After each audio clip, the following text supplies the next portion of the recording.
Yo, what is up guys? Zach here from 𝗷𝗵𝗋𝗀𝘀, back at you another workout, and today we have a sprinting workout, just over 20 minutes. We're going to go through, after a warm-up, intervals of sprinting and intervals of resting and walking to recover, because remember, as we build speed, which we're trying to do in a sprinting workout, we want to run as fast as we can during those intervals, and then recover as much as we can so we can replicate and get faster in the next intervals. So we're going to start here in 30 seconds, like I said, with a little warm-up, a little build-up here, 7 minutes on the clock, just to get us going from a standstill to a moving. We'll work through different gears, practice the speed, and then we have a few different intervals, 4, 5, 6 intervals. I forgot what I programmed today, but we have 6 intervals today where we'll start off a little bit longer and get shorter and faster as we go through it. So 10 seconds, all you need access to is space to run, something to run on, and somewhere to run to. I'm using the 𝗷𝗵𝗋. You can use whatever treadmill you have access to, and if you're not doing so already, you can get outdoors and take the audio version of the workout. First 7 minutes is on the clock, and we're starting and we're getting moving. Just bring it to a light jog. Nothing crazy. You're just going from either a standstill or a walk to now a little hop in your step. Again, running is just a series of hops. So add a hop. As always, I give a scale of 1 to 10. 1 is a walk, 10 is an all-out sprint. Right now, I want you to be at a 2 or 3 effort. Nothing crazy. Staying relaxed. Start getting used to adding load to your body. Because again, as we run, we're adding load, using our body weight to move forward, and that body weight, all that energy goes into the ground. Just want to be strong and stable so we can control that, especially as we get faster, because when we get faster, we want to use that force, use that energy that we put in the ground to propel us into the next step. Later on in the workout, we'll progress towards 6, 7, 8-ish out of 10 efforts. Those, if I were to give a pace to it, would be like a 5K, 10K pace. And then the last 4 intervals, which is really what we're building up towards, those are our 8, 9, maybe a 10 out of 10 effort. I'll explain how to attack that later. Right now, next 5 minutes, 30 seconds, just focus on warming up. You're ready, 2 to 3. Let's get a little faster. 3, 4-ish. Just a little extra burst. A little more force on the ground. As we get looser, shake the arms. Arms are swinging here. We're swinging from the shoulders, getting the arm swing, especially during speed workouts, speed runs, because it's very critical. Whatever your arms do, the opposite leg can do as well. So as you punch and get faster with the arm swing, you should replicate that with the opposite limb. If we start to cross with our arms, that's when we can start to see our body cross, and we start to move side to side when we run. If we reach too far out in front with our arm swing, sometimes our legs reach too far in front of us. Right, it's all controlled. Don't just think about running as a lower body activity.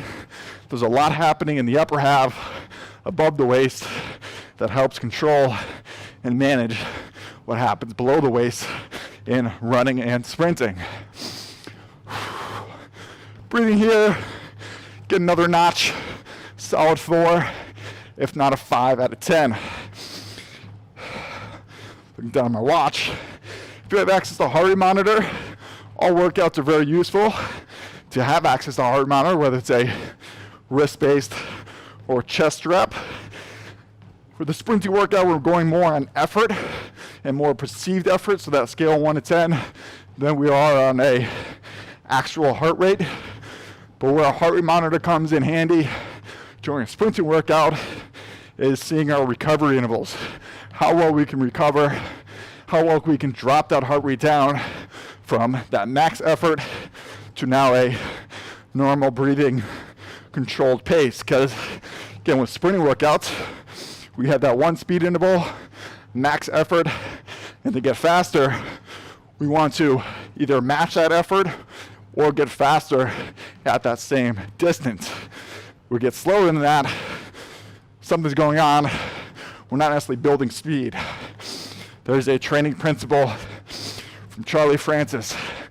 If your sprinting effort, Charlie Francis is a famous sprinting coach, should give the full story, but if your sprinting effort is less than 92.5% of your previous best effort at that same distance, you're not getting faster. You're not necessarily getting slower, but you're not building speed. Something in the training needs to change, whether it's mechanics or just more reps, not in that same session, but over the course of your training to further the improvement. So something to think about: how fast we can go, can we replicate it, and can we recover? Because recovery is what's going to separate us and give us the ability to give that higher effort. Just over 2 minutes here. Let's get a little bit faster. 5, 6 out of 10 for most. I shouldn't say most, but for the beginners or those of you out there who are not used to these max effort sprinting workouts, this is where I want you to think about starting during that first interval. 6-ish out of 10. Somewhere around a strong 5K pace. If you don't have that in mind, just think, hey, I'm running those 3 miles. What pace can I run comfortably, but still challenging and giving solid effort?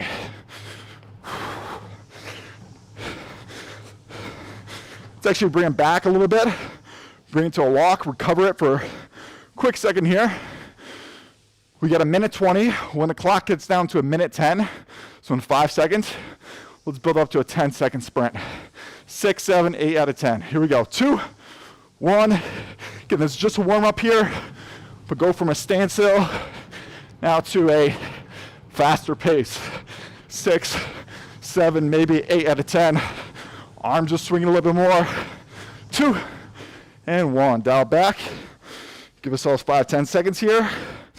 We'll do it again. Start from this standstill. Apply force directly underneath that hip. Let's get to a 6, 7, 8. Somehow have hair in my mouth. Here we go. 3, 2, 1. Arms are swinging. Stand up tall, nice strong core.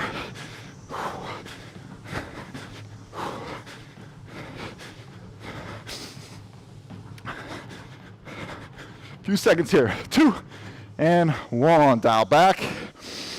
Rest it up. Catch your breath. We have 10 seconds. Then we're going to go right into our first interval.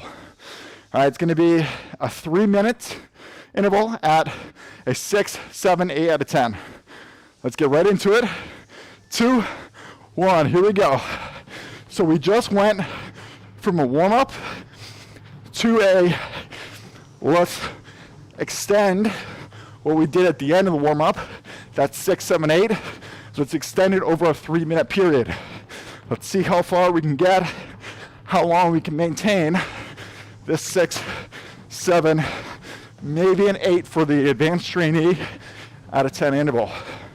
We're going to have a 3-minute break after this, so earning that rest.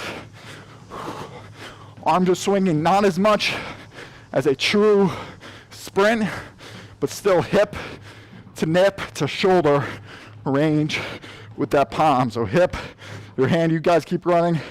Hands come backwards, let gravity and mechanics do what it wants to do with that arm opening up the bottom. Trying to stay too tight, don't stay too tight, but then punch up somewhere around that nipple, bottom of the shoulder range. I talked about this in a previous workout, separating the shoulders from the hips and using the arms to help us. So when the arm drives back, you can think about it like a slingshot, right? You're cocking that slingshot back, or bow and arrow, and then when you release, when that arm comes forward, we get energy, we get faster. That's what's happening with our arm swing. Sometimes it's just a very little pull, distance run. Sometimes you're cranking it out and letting go and going faster with a sprinting workout. Like if you watch when the Olympic level 100-meter runners, how much their arms are swinging, but still how very relaxed they are. They're loading that slingshot up and they're letting go. 1 more minute here. So you should be at that 6, 7, or 8 out of 10. Clock almost died on me. Keep it moving. And then we bring it to a 3-minute recovery period. Intervals get shorter, we get faster. First one's the toughest, but I like blending the first interval with the warm-up interval because we're primed and ready to go. I don't want too much break in between. I don't want you to lose what we built up in the warm-up.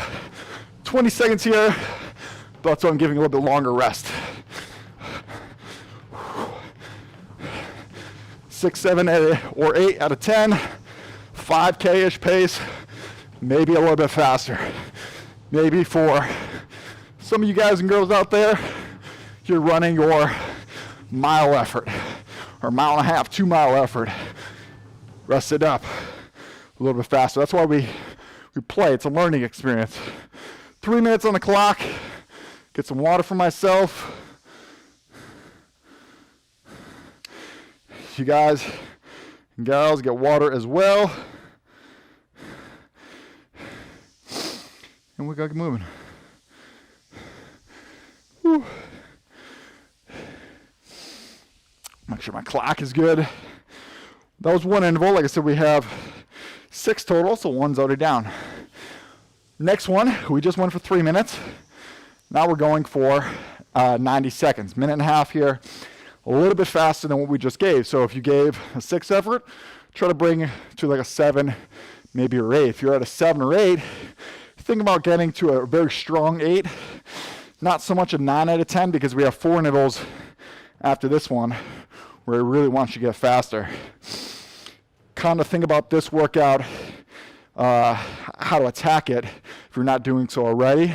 So we have the warm-up, we're getting a sweat, we're getting going, blood flowing into our body, great. First interval, we get a little bit faster. Put a little more effort, get a little adaptation out of that first interval.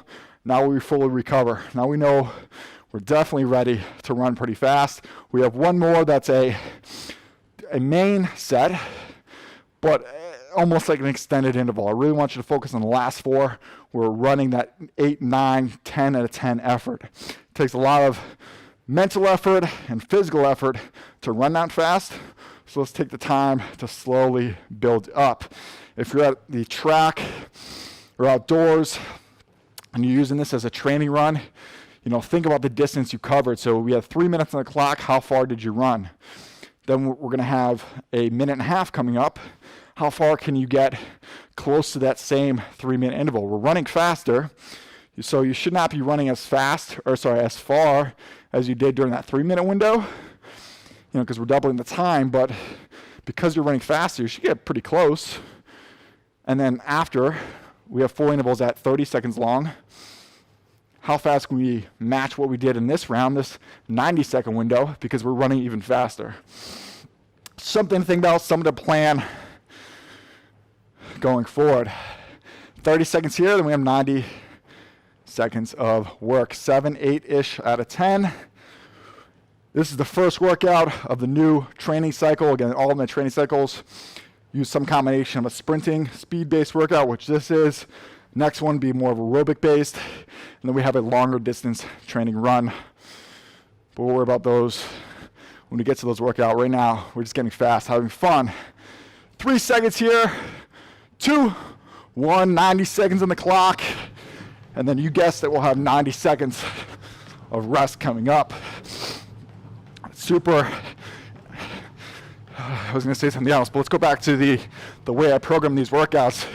Each workout has the goal of speed, aerobic, or distance. Some of them, and all 3 of the workouts, there's overlap. But you don't want every single workout you do to be a speed or sprinting based workout, and every workout you do just to be a long, slow distance. They all have benefits, and together they kind of form a super team of adaptation, right? Whether you're training for a marathon, add sprinting workouts in there so your form becomes stronger. Maybe you're a sprinter, add some distance and aerobic work in there to build your speed reserve. The more capable you are running a little bit longer distance, not necessarily marathon distance, but if you're a 100-meter sprinter, Practice that 5K effort. Have that reserve in there, extra fuel in the tank, so you can really perform for that 100-meter effort. 10 seconds. 7, 8-ish out of 10. 2 and 1. Dial back. 90 here. Get some water. And then we'll move on to the last 4 intervals. Last 4 we have, this is the meat and potatoes. So we really want you guys and girls to get fast. 30 seconds on, a minute break. So we went from a 1-to-1 work to rest ratio now to a 1-to-2 work to rest ratio. So we're resting double than what we just ran because we need to put that much more effort into the shorter intervals, and we need to recover a little bit longer to replicate. So really, if you have access to, reset your timer, reset your distance, or if your watch already does that automatically, look back after this workout. I really want you to either get faster every interval or match the distance covered every single interval. And I mean the same thing in terms of faster. If you're on a treadmill, you're in a true form, you can certainly look at speed and run the same speed very close, but use distance. So 30 seconds, you're outdoors, maybe it's 200 meters, maybe it's a little longer, maybe it's a little shorter. Figure out that distance with that first one. Maybe if you're running around a track, it's very easy to tell. If you're running outdoors, run between telephone poles or neighborhoods. Try to cover the same distance for the next 4 intervals.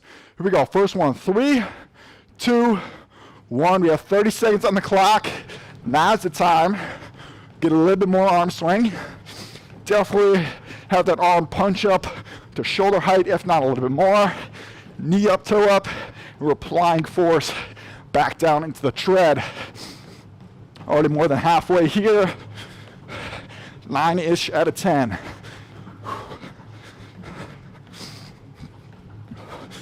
Three, 2, and 1. Woo. Breathe. Catch your breath. Look at the distance covered. If you're outdoors, look around you. Best thing to do is just turn around.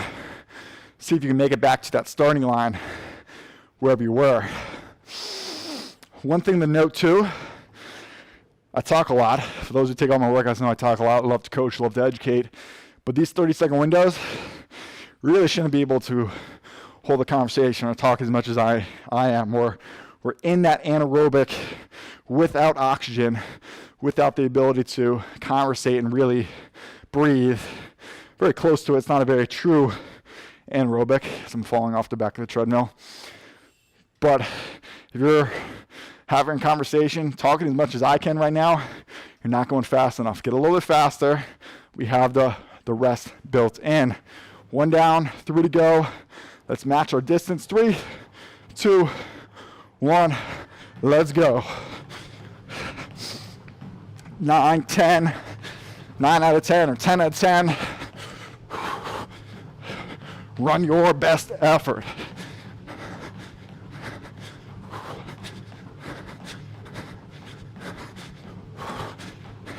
Last 10.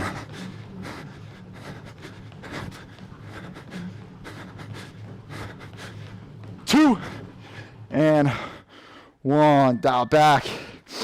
When I give these scales a 1 to 10, it's important to note also that it can change from workout to workout. So the RPE scale, rate of perceived exertion, is just scale on that given day. Most days will match from training session to training session. Like your 5 will always feel like a 5, or most likely feel like a 5.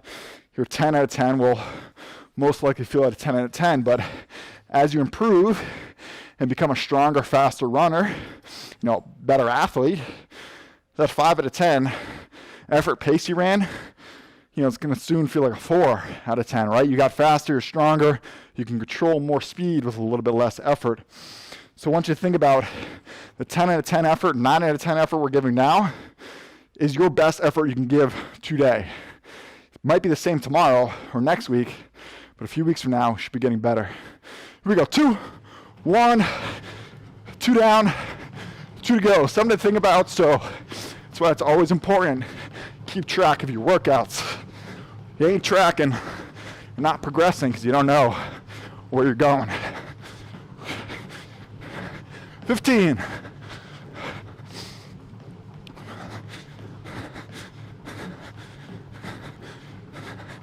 Last 5. 2. And 1. Woo. Breathe. Get a quick swig of water if you need it. Then we have one more, then we're done. Shortish workout today because we gave a little more effort. This is, as I mentioned, day 1 of the new cycle. Every 6 weeks, some a little bit longer, some a little bit shorter. I switch up the workouts just a little bit so we can create further adaptation. So it really benefits you to do these workouts in a row as best you can to get the most out of them. So when the new cycle comes through, those little small tweaks help continue, progress you along. So again, we have these sprinting workouts, aerobic-based workouts, and distance-based run, which is like a 5, 10K training effort. We're not always running those distances in that exact workout, but that's what we're training towards. You can always just do the sprinting workouts, always just do the distance one, but a combination of all three is going to be to your benefit. The last 30 seconds, and then we're done here.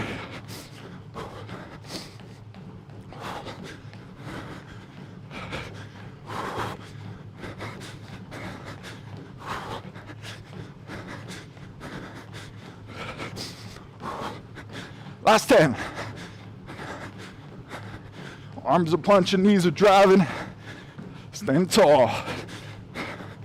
2 and 1. Dial back. I have a minute built-in rest here, but definitely take this, but take longer if you can. Woo. Breathe. Check your distance covered. For me, I got a smartwatch on, a Garmin watch. Benefit there, it tracks the whole workout, and I can save it to a profile. So I highly recommend getting some sort of smartwatch. All brands are pretty good, but if anything, just track your distance from what the 𝗏𝗏 says, your treadmill says. If you're outdoors and you're running between your neighborhoods, how many houses did you pass? All right, if you're running on a track, how many laps did you get per these timed intervals? You know, I use timed intervals during these workouts for a lot of reasons. Probably the main one is simply just so we can all stay in the same work to rest ratio, but it helps auto-regulate the workout. So my 3-minute effort, strong effort, I might cover a different distance than you will in your 3-minute strong effort.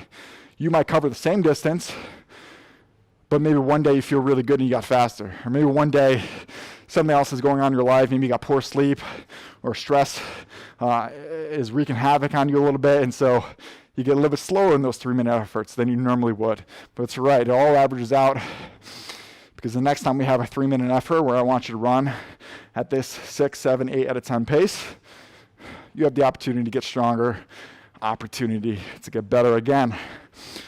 Great work today, guys and girls. When I say guys, I mean everybody collectively, just slang. Hope you enjoyed this. If you have any questions, I'm always here to coach you up.